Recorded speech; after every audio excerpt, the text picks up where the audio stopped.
Talk about wiping the dust off this thing. Hello all, I am back. The weather is nice right now. It's Labor Day weekend. We are not doing anything on the truck yet. The car has been pretty much the same. I haven't really touched the interior at all. Just been kind of driving it. I can't do this part yet until I do the transmission mount, because there's a hole right here for the transmission bolt. It was rigged up that way on a hurry one year ago. Not a big deal, but we are one step closer to the E85. So I got a fuel cell and a fuel pump. I'm doing an internal pump, and you may be like, well, how are you going to do that with a gas tank like that? Well, let me show you. The top of that is right here. So right here is a RCI adapter. Basically allows you to mount a pump or even two pumps onto the top of a fuel cell. And I got the mounting straps. We got, the fuel return, all that other crap. Basically what we're gonna do is we're just gonna fit it in the car. It's a 15-gallon. I think OEM it's like 16-gallon. So here's our big old gas tank we got right here out of a Jeep Cherokee. Problems is this gas tank is meant to be like vertical, and it sloshes everywhere. It's just not, it's not a good tank, and it's coated on the inside. I have a because we got it from the junkyard. I don't know, it's somewhere right here. They drill holes for the fuel, so we like welded it kind of, and then pretty much we coated it just to make sure we didn't have any leaks. It's never leaked yet, but that stuff cannot run E85 because it'll eat away. So our mission here is to pull this gas tank out, and it'll hang. It's going to droop down a little bit more, which is fine, but pull this out, and then where this bumper cross member is here, we could either put a bolt up there where that bolt is. Nah, we'll probably make our own. We'll probably just weld it on there. But we're going to run this angled iron over here. It's for the lips of the tank on each side, and just drop it down in there basically. Not going to be really that hard. I cannot really record under here at the same time, but our goal, at least for today, is to get this off. I just noticed these straps were bent. I don't know if I bent them to make them fit. I probably did. But yeah, so we're gonna have to drive the car up on ramps, and I'm gonna get the DeWalt battery to tell the fuel pump to turn on, drain all the gas into a tank. Okay, so I got the car jacked up, and if you see, I got that gas tank under there, and the fuel line's just kind of dangling in it. And I'm gonna get the fuel out. Here's my fuel relay, right? And right there is my alternator. What I have is it in the input for power, and then I have this little extension basically. So what I'll do, hold the back end of the alternator. There she goes, you can hear her. And there she goes. I'll sit here until it doesn't sound like it's filling up anymore. So give me about 5 minutes, hopefully only 5 minutes, and then we'll go from there and start pulling this tank out. Oh, okay. I didn't get all the gas out, but we're gonna attempt to pull her out. Attempt. Got the jack just in case. I got one side over here to the left. And okay. That side is down.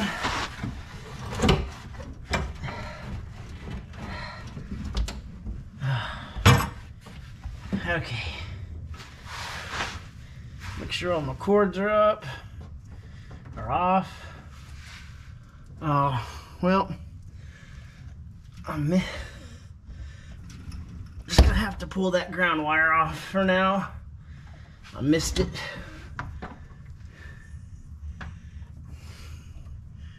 And then a little purge thingy.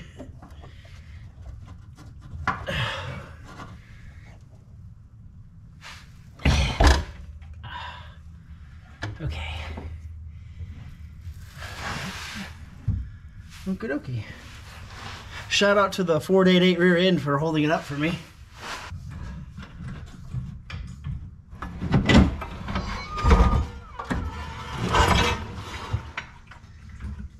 Oh. Oh yeah.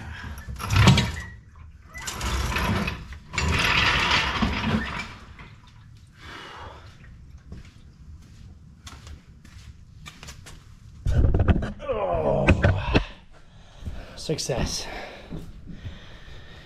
All right, so here's our gas tank.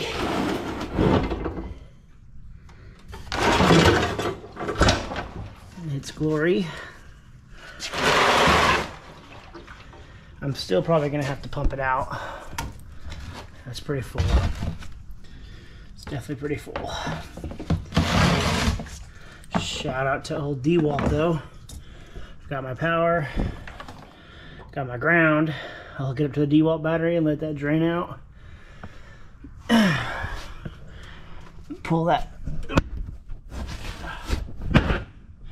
Oh yeah, we got plenty of room for activities, honestly. Let me finish draining the gas out of this real quick, and then we will somewhat assess how we're gonna label this and put it down. Yeah, it's gonna be a good time. It's gonna be a real good time. Okay, so it's been a little bit. I've got this angle iron right here, right? Because we're gonna obviously weld a port into here. Well, I used the little rivet nut tool we use on our Sean's stuff. So basically, it's like a rivet gun, but it puts a threaded pitch. So I have it threaded in right here, right? Just to hold it. I'm gonna get this welded in once we get everything right. But I have it here so I can adjust, because I don't know if this car is square or not. I don't know back in the 70s if this right here, this gap, will match this gap. There's nothing over here, right? It's tightish. This will help me line this side up, drill and mark, and then we can go from there. We can get everything lined up. But I want to get the other side too, so we can just shimmy from it and then level everything up from over here. Using our bracket here, basically we'll slap the fuel cell in and we'll run it across with plenty of room for the diff, it looks like, which is good, which is very good indeed. It's actually got a lot of room for the diff now I see it. So yeah,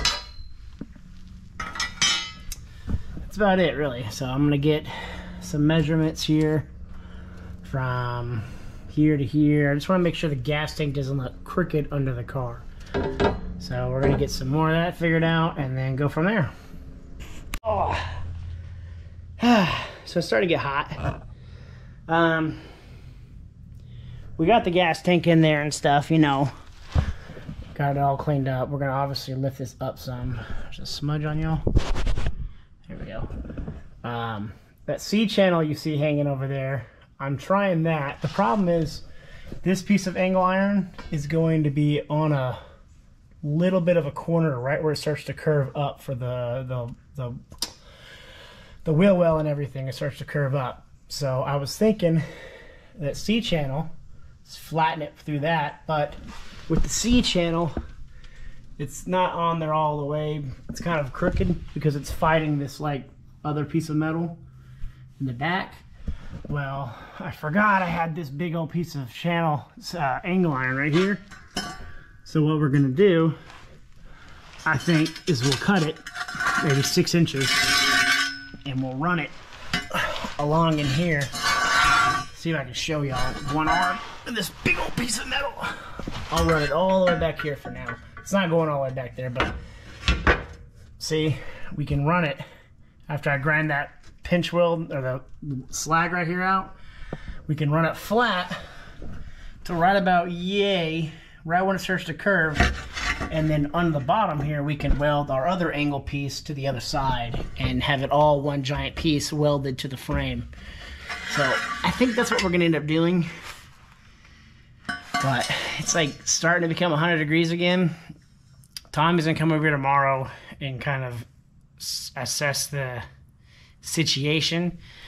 I think I'm going to go to the hardware store and pick up 1, 2, like 6 bolt, what do they call them? They make their own bolts. Like you just drill it into the metal. What is that called? Why is that off my mind now? Now I feel like an idiot. What do they call them? I got a brain fart. It'll come back to me. Y'all know what I mean. These things. Set screws. No. Whatever they make, you know, makes their own hole. Why is that so hard to remember? I'm going to have to Google it now. What the heck? It'll come back. So I'm thinking I can use that and go zip, zip, zip, zip. Take the angle piece, zip, zip, where we have it, where we need it, and then just kind of see how it looks. And then if it's all good, all 4 of them zipped together is going to hold the structure of where it needs to be. We'll drop everything just like we'll drop these 2, and we will wire brush. I will grind this down. I don't even know what this is. Smooth this all out. Get it all ready for some nice welding, and then we'll zip it back in so it's back to where it needs to be, and then we'll just start running beads of welds all the way through here. Send her up. Yeah, that's about it. I mean, it's gonna be pretty easy, I think. So, but for now, we're gonna end it here. Probably just end the video here. I'll keep it going. It's gonna be a long process of this whole fuel system. And we also got to make a new transmission mount because that little dinky thing is not cutting it. That's the next project on the welding scale. But I got some C-channel for that. I think we'll be able to make that here soon. So, but I'll post this, and then if you guys have any ideas, let me know. Tell me what you think. I think we'll be good. It's just I don't have the materials I need right now to make it good, or the MIG welder. I might see if I can borrow somebody's 220 amp. Surely someone has a 220 amp I can borrow. But yeah, I think I'll be in there for this one. I will get y'all ready for the next video coming up. I just dropped that angled iron on my phone. Okay, we're good. So I'll catch y'all on the next one. Y'all have fun. Have a good Labor Day weekend. And I'm going to go rack my brain for 5.5 hours.